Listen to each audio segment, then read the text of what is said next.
They disappeared without warning. One day you mattered. The next day you were met with silence. But this time, you don't sit there wondering what you did wrong. This time, you don't wait for closure from the person who broke the connection. This time, you choose how the story ends. They ghosted you because disappearing was easier than being honest. They ghosted you because accountability felt heavier than silence.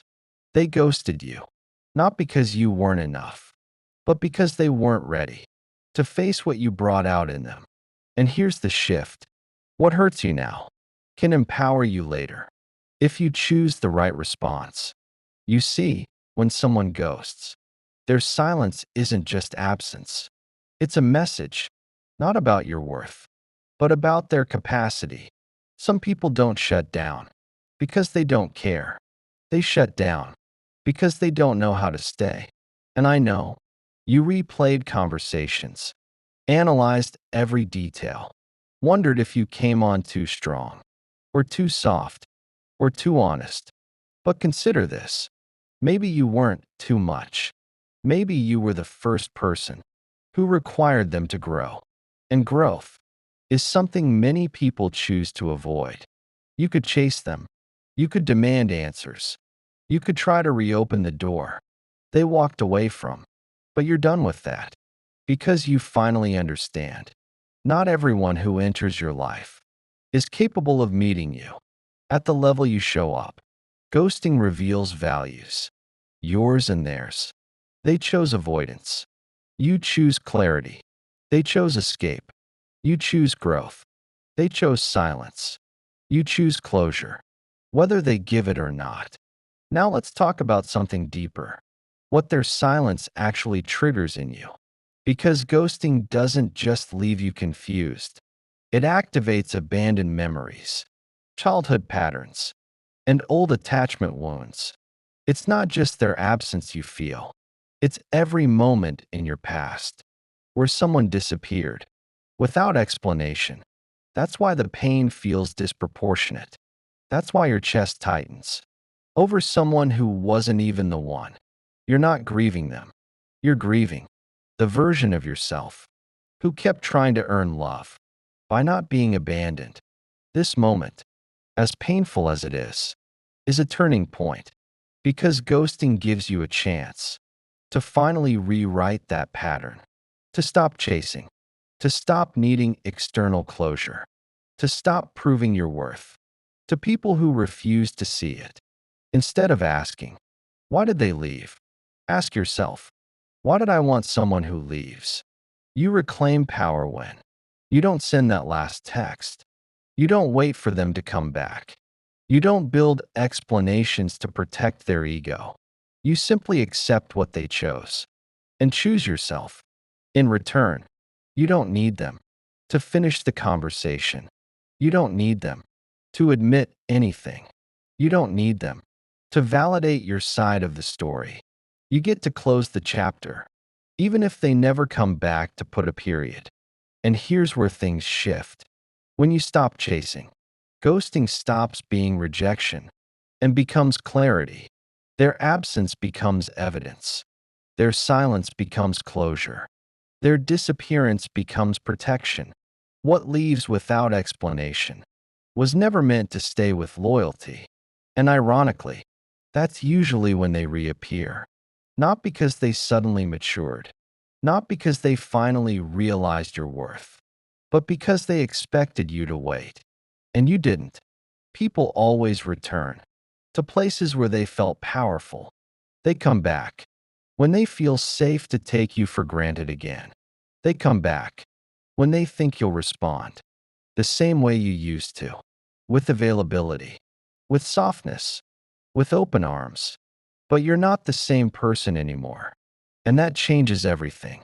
They ghosted you, but the next chapter is authored by you, not written from pain, not written from longing, not written from unanswered questions, but written from confidence, from clarity, from self-respect. This time, you decide how the story ends.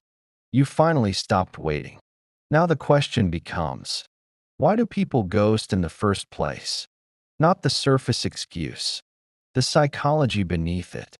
Because people don't disappear randomly. They disappear when the connection asks more of them than they know how to give. Some ghost because they're avoidant. Some ghost because they're overwhelmed. Some ghost because they crave attention, not commitment. But most ghost for one reason. Silence feels safer than honesty. When someone ghosts you, they aren't just avoiding you. They're avoiding what you represent. Accountability, intimacy, emotional maturity, responsibility, reflection, all the things real relationships require. And sometimes, they didn't want a relationship. They wanted a reaction. They wanted validation, excitement, the high of being wanted, the thrill of being chased. The moment the connection required effort, they vanished. Not because you asked too much, but because they offered too little. There are three types of people who ghost. 1. The avoidant. They disappear when intimacy feels too real. Affection activates their fear of being consumed. They retreat to regain control. 2. The immature. They want connection without responsibility. They enjoy what you give, but refuse to reciprocate. 3. The manipulative. They withdraw strategically to create anxiety, pursuit, and emotional dependency. Silence becomes a tactic. Not everyone ghosts to hurt you, but some ghost to control you. Now let's talk about you. How you respond to ghosting determines whether this becomes trauma or transformation. Because ghosting tempts you to over-explain, prove your worth, resend messages, seek closure from the person who caused the wound. But here's the truth. Chasing someone who disappeared teaches them disappearing works. Instead, your power begins with restraint, not reacting emotionally, not sending essays, not begging for clarity, not shrinking your worth to fit their silence. You don't mirror their abandonment. You mirror your standards. Here's how powerful people handle ghosting. They pause. They observe. They pull their energy back. They don't internalize it. They don't romanticize it. They say, if you need to leave, leave. But don't expect access when you return. That is how you reclaim the narrative. You are not punishing them. You are protecting yourself. There is a difference. You're not responding in coldness. You're responding in clarity. You're not withholding affection. You're withholding access. And here's what happens next. When you stop chasing, their silence becomes uncomfortable. Their distance stops feeling powerful. Their decision stops feeling safe. Because they expected you to collapse into confusion. Instead, you rose into self-respect. And that's when the roles shift. Sooner or later, people who ghost tend to return. Not because they deserve space back, but because disappearing was based on the assumption that you'd still be there when they came back. But this time, they don't return to the same version of you. They return to someone who grew while they disappeared, someone who healed the wound instead of feeding it, someone who no longer sees them through the lens of longing, but through the lens of truth. When they come back, and they often do, you won't be waiting to be chosen. You'll be choosing with boundaries, with standards, with emotional maturity, with clarity about what you deserve. You don't shut them out with bitterness. You don't welcome them back blindly. You meet them at a level they didn't expect. Neutral, detached, wise, self-assured. Because the lesson wasn't to hate them. The lesson was to outgrow them. Their silence helped you see that your worth isn't proven in how much you hold on, but in how gracefully you let go. Ghosting may have created the pain, but your response creates the power. There's a moment after the silence stretches longer than you expected, longer than makes sense, longer than what respect would allow. When something in you shifts, where you stop asking, "What did I do wrong?" and start asking, "Why did I tolerate someone who couldn't show up?" This is where your power begins. You see, ghosting feels personal because it happened to you, but it rarely says anything about your worth. It says everything about their capacity, their ability to communicate, their willingness to handle conflict, their emotional depth, their level of self-awareness. People don't vanish because you are too much. They vanish because they are too little. And once you stop reaching out, they're left alone with the truth. It wasn't your effort holding the connection together. It was your effort holding them together. Your consistency, your reassurance, your presence. When that stops, so does the illusion. Silence becomes a mirror, not for you, for them. Because now they have to sit with, why didn't they respond? Why did they pull away? Why did they choose avoidance over honesty? They're not used to being confronted by their own actions. They're used to someone absorbing the impact. This time, it's different. And here's where things shift even more. When you stop filling the space, they start noticing the absence. Not because you're hard to replace, but because what you gave wasn't casual energy. It was rare. It was intentional. It was steady. It was real. People always underestimate what they don't understand until they lose access to it. Now let's talk about the moment they return. Because silence isn't just abandonment. Sometimes it's a test. Not a test of you, but a test revealing them. When they resurface, pay attention to how they come back. Do they casually reply like nothing happened? Do they pretend they got busy? Do they breadcrumb affection? Do they expect immediate access again? Or do they return with, "I'm sorry for disappearing. I didn't handle that well. Can we talk about it?" Only one of those is real accountability. You are not obligated to reopen emotional doors someone walked out of. Closure is not a reopening. Healing is not a welcome back pass.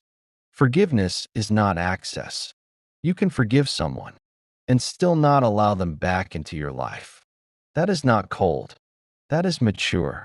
But let's imagine they return with humility, with sincerity, with change. What then? Before you respond, ask yourself 3 questions. 1. Did they leave because they were overwhelmed or because they were careless? There's a difference between emotional struggle and emotional disregard. 2. Are they returning to reconnect or to regain control? Some people come back, not because they love you, but because they miss the attention. 3. Would letting them back in cost you your peace? If the answer is yes, don't reopen the wound. Because here's the truth. You can want someone without allowing them access. You can care without returning to the dynamic. You can have history without offering future. Not every ending needs closure. Some endings need acceptance. And if you do choose to respond, respond from power, not with desperation, not with hope, not with anger, not with bitterness, with clarity. You can say, "I'm glad you reached out, but things aren't the same now." Or, "I've moved forward, and I don't want to go back to a connection that didn't show up for me." Or, "I wish you well, but this chapter is closed for me." You're not punishing them. You're protecting yourself. Let's flip the emotional dynamic entirely. The goal isn't to make them regret ghosting you. The goal is to stop needing closure from the person who created the question. Because closure isn't given. Closure is chosen. It's not what they say. It's what you decide. And here's the deeper truth. Sometimes the heartbreak isn't losing them. It's realizing how long you waited for someone who wasn't capable of staying. It's realizing you poured love into a heart that couldn't hold it.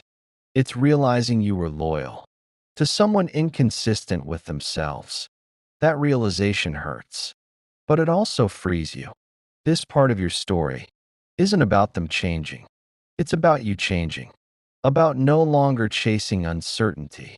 About no longer negotiating your worth. About no longer tolerating inconsistency disguised as chemistry. About no longer confusing emotional intensity with emotional stability. This isn't about the one who disappeared. This is about the version of you who finally stops disappearing into other people. Now you write the ending. And this time, the ending is not, "I hope they come back." It is, "I hope I never abandon myself again." There comes a moment where the story stops being about them and starts being about you.